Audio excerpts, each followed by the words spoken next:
দর্শক, নোয়াখালীর বন্যা দুর্গত এলাকায় আছেন আমাদের রিপোর্টার মুশফিকুর রহমান। সেখান থেকে জানাচ্ছেন সর্বশেষ পরিস্থিতি। ফেনীর দাগনভূঞার সিলোনিয়া বাজারে আছি।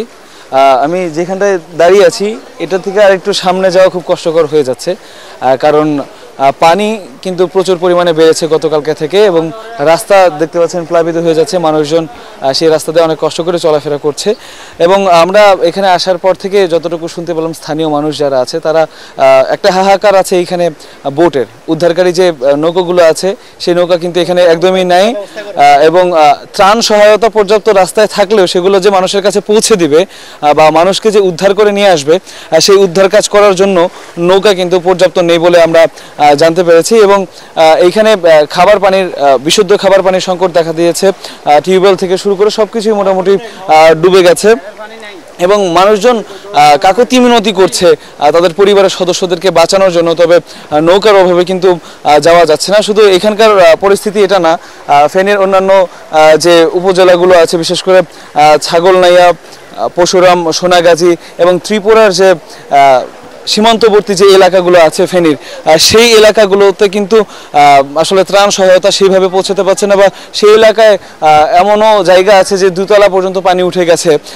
সেই এলাকার মানুষরা মোটামুটি ৩-৪ দিন যাবৎ কিন্তু পানিবন্দী।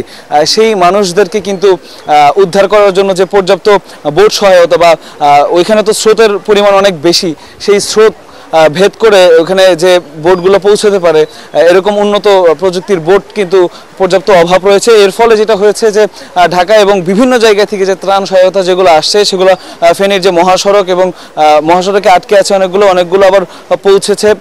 তবে আশেপাশের যে এলাকা মহাসড়ক থেকে সেখানে সর্বোচ্চ ত্রাণ সহায়তা স্পিডবোট বা অন্যান্য ইঞ্জিন চালিত বোটে পৌঁছানো সম্ভব হচ্ছে। তবে বেশি উন্নত বোট না থাকার কারণে কিন্তু সীমান্তবর্তী এলাকার মানুষদের কাছে পৌঁছানো যাচ্ছে না, তাদেরকে আনা যাচ্ছে না। বিশেষ করে দাগনভূঞার কথা বলতে হয়, এই এলাকাটা কিন্তু এই এলাকার 8টা ইউনিয়ন এবং একটি পৌরসভা কিন্তু গতকালকে থেকে বেশ মানে দ্রুত গতিতে পানি কিন্তু বেড়েই চলেছে এখানে। এবং এখানকার যে কুমিল্লার সাথে যে এটার 2টি ইউনিয়ন আছে সেই ইউনিয়নের মানুষের অবস্থা কিন্তু খুবই ভয়াবহ। তাদেরকে কোনোভাবেই কিন্তু সেখান থেকে আনা যাচ্ছে না, শুধুমাত্র নৌকার অভাবে। এছাড়া ত্রাণ এবং নৌকার সংকট শুধুমাত্র ফেনীতে না, নোয়াখালী এবং কুমিল্লার বিভিন্ন অঞ্চল যেগুলো প্লাবিত হয়েছে সেখানে কিন্তু এই সংকটটা রয়েছে।